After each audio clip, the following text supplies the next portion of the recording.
Function కైనా order చేయండి 8919763872 www.sanatanjal.in. ఈ యొక్క శంబాల అనే ఒక నగరం గురించి తరచూ చర్చ నడుస్తుంటది.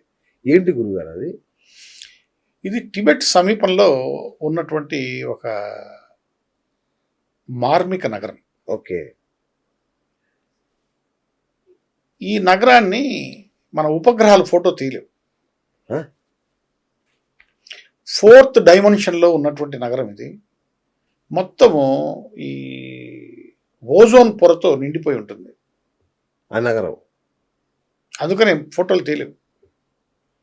రష్యా సైంటిస్టులు, జర్మనీ సైంటిస్టులు పరిశోధన చేశారు ఇది శంబల మీద. జర్మన్ అప్పుడు అధ్యక్షుడు హిట్లర్ పెద్ద ఎత్తున తారస్థాయిలో దీన్ని కనుక్కోవాలి, ఈ నగరాన్ని కనుక్కోవాలని చేశారు. వీళ్ళు కొన్ని రిపోర్ట్లు కూడా సబ్మిట్ చేశారు. కానీ ఆ రిపోర్ట్లు ఇంతవరకు బయటికి రాల. ఈ శంబాలా నగరంలో సిద్ధ పురుషులు మాత్రమే ప్రవేశించగలుగుతారు. మామూలు మనుషులు ప్రవేశించడానికి అవకాశం ఉండదు. అతి భయంకరమైనటువంటి నిశ్శబ్దము. ఆ నిశ్శబ్దాన్ని భరించలేము మనం. ఓకే. ఆ నిశ్శబ్దమే చంపేస్తుంది నేను. తపో శరీరులై ఉంటారు అక్కడ ఉన్నటువంటి ఋషులంతా కూడా. కల్కి అక్కడి నుంచే వస్తాడు అనేటువంటిది గ్రంథాలు చెప్తున్నాయి. ఓకే. అక్కడి నుంచి కల్కి వస్తాడు. గుర్రం పైన ఏం రాడు, అంటే హార్స్ పవర్, అంత స్పీడ్, అంత వేగంగా వస్తాడు అనేటువంటిది మనకు తెలుసుకోవాలి, అర్థం చేసుకోవాలి. హార్స్ పవర్ అంటాం కదా, అంత వేగంగా వస్తాడు. ఈ యొక్క కుళ్ళును కుతంత్రాలను ఈ యొక్క వీటిని లేకుండా చేసేస్తాడు అనేటువంటిది. ఈ శంబలనే షాంగ్రిల్లా అంటారు, శంబలింగ్ అని కూడా అంటారు. ఒక అద్భుతమైన మార్మిక నగరం. శంబల గురించి తెలుసుకుంటే, చదువుతూ పోతే ఇంకా ఎంతో అద్భుతమైనటువంటి అసలు రోమాలు నిక్కబుడుచుకుంటాయి. కనిపిస్తుంది, మన కంటికి కూడా కనపడదు. నీకు అవుట్లైన్ చెప్పగలిగారు కొంతమంది. అది కూడా ఎవరు? మేడం బ్లావెట్స్కి, రష్యన్ యువతి. ఆమె ఒక సొసైటీ పెట్టింది, థియోసాఫికల్ సొసైటీ. ఆమె సొసైటీ పెట్టిన తర్వాత ఈమె నగరం దాకా వెళ్ళి ఆమె కొన్ని శక్తులు ఉన్నాయి, కొన్ని మానవాతీత శక్తులు ఉన్నాయి. ఇప్పుడు ఇక్కడ ఉన్నాం, మనం కూర్చొని ఉన్నాం, ఇట్లా లోపలికి చేయి పంపించేస్తుంది. ఇప్పుడు ఇట్లా మనం చేయి లోపలికి పెడితే ఆడిపోతుంది, పోదు. మట్టిలో పెట్టినా కూడా పోదు కదా. ఆమె లోపలికి చేయి పంపించగలుగుతుంది, కింది నుంచి ఏదైనా తేగలుగుతుంది. అలాంటి మానవాతీత శక్తులు ఉన్నాయి. ఆమె శంబల గురించి కొంత సీక్రెట్ డాక్ట్రిన్స్ అని రాసింది పుస్తకం. ఓకే. ఎట్లా రాసింది? ఎప్పుడో ఎవరో ఆమెను ఆవహిస్తారు.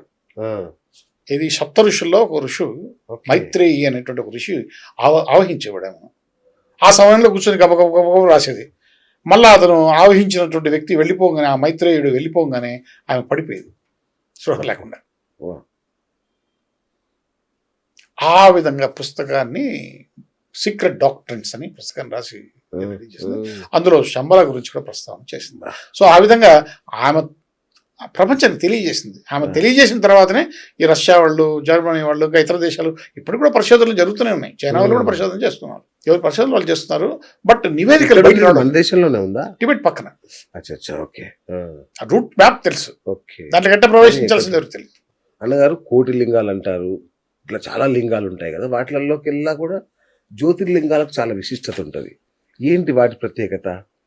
శివరాత్రి మహిమ. ఓకే. శివపురాణం, లింగ పురాణం అనేటువంటి దాంట్లో మనం చదివితే ఈ విషయాలు తెలుస్తాయి. ఓకే.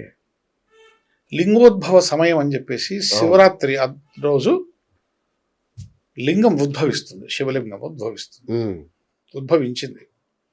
దానికి ఒక కథ ఉంది. ఆది అంత్యాలు తెలుసుకోవడానికి శ్రీ మహావిష్ణువు, బ్రహ్మ పోవడం, వాళ్ళు కనుక్కోలేక తిరిగి రావడము, అబద్ధాలు చెప్పడము, తర్వాత వాళ్ళని శపించడం, ఇవన్నీ జరిగినాయి తెలిసింది.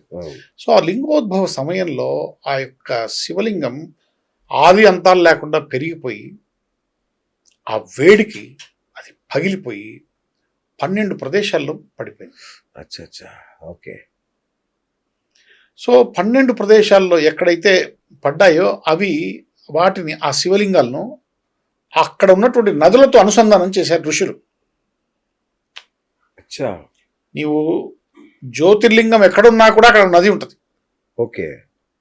సహజంగా ఏర్పడింది ఇది లింగం, ఆహా. అక్కడ నది ఉంటుంది.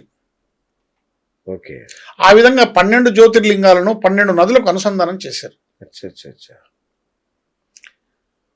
మీరు చూడండి, ఇప్పుడు మనము శివలింగానికి పైన ఆ, జలం రాలుతూ ఉంటుంది, ఒక్కొక్క అవును, చుక్క చుక్క అవును. చుక్క చుక్క పడుతూ ఉంటుంది. అవును. బిల్వ పత్రాలు పెడతాం శివలింగం మీద. అవును. ఎందుకు అంటే శివుడు అభిషేక ప్రియుడు అంటారు. అని మామూలు. అవును. శివుడిలో ఒక రేడియేషన్, శివలింగంలో నుంచి ఒక రేడియేషన్ వస్తూ ఉంటుంది. ఆ రేడియేషన్ ను కంట్రోల్ చేయగలిగేటువంటి శక్తి బిల్వ పత్రాలకు మాత్రమే ఉంది, ఆ యొక్క నీటికి మాత్రమే ఉంది.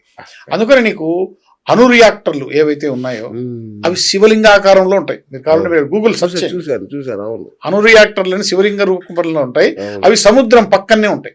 ఈ అణు రియాక్టర్లో ఆ శివలింగం పైన బోడి ఉంటుంది, ఆ బోడిలో విపరీతమైనటువంటి వేగంతో నీళ్లు తిరుగుతూ ఉంటాయి, బర బర బర బర బర బర, ఆ రేడియేషన్ తగ్గించడానికి. ఓకే. లేకపోతే అక్కడ పనిచేసేటువంటి వ్యక్తులకు హాని జరుగుతుంది. ఆహా. అందుకని మనం శివలింగం అభిషేకం చేసేటప్పుడు అక్కడ ఆ రేడియేషన్ పీల్చుకోవడానికి మనం బిల్వ పత్రాలను వేస్తాం. ఆడమ్మా, అదా విషయం. అయితే అత్యంత విశిష్టమైనటువంటి ఈ 12 ప్రదేశాల్లో కూడా 3 ప్రదేశాలు ఉన్నాయి. ఒకటి ఉజ్జయిన్, కాశీ, శ్రీశైలం. ఎందుకంటే ఇక్కడ శివలింగంతో పాటు నది ఉంది. శివలింగం ఇది మన జ్యోతిర్లింగం స్వామివారు ఉంటే పక్కనే శక్తి స్వరూపిణి అమ్మవారు. ఇలా అమ్మవారు అయ్యవార్లు ఇద్దరు కలిసి ఉన్నటువంటి 3 ప్రదేశాలే. ఆ 3 కాశీ, ఉజ్జయిన్ అండ్ శ్రీశైలం. శ్రీశైలం. అట్లాగే అన్నగారు, క్రికెట్ మన దేశపు ఆట అయిపోయింది, అది మన దేశంలో అంతర్భాగం అయిపోయింది. దాంట్లో కూడా ఆధ్యాత్మికత ఉందా ఏమన్నా? ఉంది, కానీ పిల్లలకు తెలియదు. ఎవరికి తెలియదు, పిల్లలకి మాకే తెలియదు. ఇప్పుడు జనరేషన్ ఆడతారు, క్రికెట్ ఆడతారు, కానీ ఈ క్రికెట్ లో దాగి ఉన్నటువంటి అంతర్లీనంగా ఉన్నటువంటి ఆధ్యాత్మికత ఏంటంటే మనకు భూత భవిష్యత్ వర్తమాన కాలాలని 3 ఉంటాయి. అవును. క్రికెట్లో 3 స్టెంపులు ఉంటాయి. అవును. దానికి ఎదురుగా ఒక స్టెంప్ ఉంటుంది, అది మనిషి. ఈ మనిషి ఇక్కడి నుంచి ఆ 3 స్టెంపులను అవుట్ చేయాలని ప్రయత్నం చేస్తూ ఉంటాడు బౌలింగ్ ద్వారా. అంటే అక్కడ బ్యాట్ పట్టుకొని నిలబడినటువంటి వాడిని విజయాన్ని కాకుండా వాడికి భూత భవిష్యత్ వర్తమాన కాలాలే లేకుండా చేయాలని వీడు ప్రయత్నం చేస్తుంటాడు. వీడి పేరు కాలుడు. కాలుడు. వీడు ఎంతసేపు ఇక్కడి నుంచి బౌలింగ్ వేస్తానే ఉంటాడు, ఎంతసేపు వాడు మాత్రం అక్కడ బ్యాటింగ్ లో ఉంటాడు. వాడిని ఎంతసేపు ఓడించాలని వీడు అనుకుంటుంటాడు, వాడు విజయం సాధించాలని వాడు అనుకుంటూ ఉంటాడు. సో ఈ కాలుడు చేతికి చిక్కితే వాడు బ్యాక్ టు పెవేలియన్. వీళ్ళిద్దరు ఆడుతుంటే చుట్టూ 11 మంది ఉంటారు ప్లేయర్లు, ఫీల్డింగ్. వీళ్ళు ఏకాదశి రుద్రులు. వీళ్ళు ఎట్లా ఆడుతున్నారు ఏంటి ఏం కథ అనేది వాళ్ళు గమనిస్తూ ఉంటారు. క్రికెట్ లో ఇంత ఆధ్యాత్మికత ఉందా? కానీ నువ్వు ఓడిపోకూడదు అని చెప్పి డిఫెన్స్ ఆడుతా కూర్చుంటే ప్రేక్షకులు ఒప్పుకోరుగా. అప్పుడప్పుడు 4లు కొట్టాలా, 6లు కొట్టాలా, కేరింతలు, రచ్చలు, రావిళ్ళు కావాలా. ఆ గందరగోళంలో నువ్వు ఓడిపోతే మాత్రం బ్యాక్ టు పెవిలియన్. జట్టును గెలిపిస్తే మ్యాన్ ఆఫ్ ది మ్యాచ్. ఇదే జీవితం, ఇంత మించి ఇంకేం లేదు. సూపర్. సో అన్నగారు, అద్భుతం. అంటే సంఖ్యలకు, మన హిందూ ధర్మంలో ఉండే సంఖ్యలు, వాటి విశిష్టత అయితేనేమి, జ్యోతిర్లింగాల పుట్టుకైతేనేమి, అనేక విషయాలు, అద్భుతమైన విషయాలు చెప్పారన్న. Thank you so much. So మరొక విశిష్టమైన అంశంతో మళ్ళీ కలుద్దాం. నాకు అవకాశం ఇస్తారని ఆశిస్తున్నాను.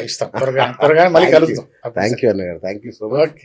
సో చూసారు కదా, ఇది ఇవాళ బిఎస్ టాక్ షో. నేను మీ బిఎస్ సైనింగ్ ఆఫ్.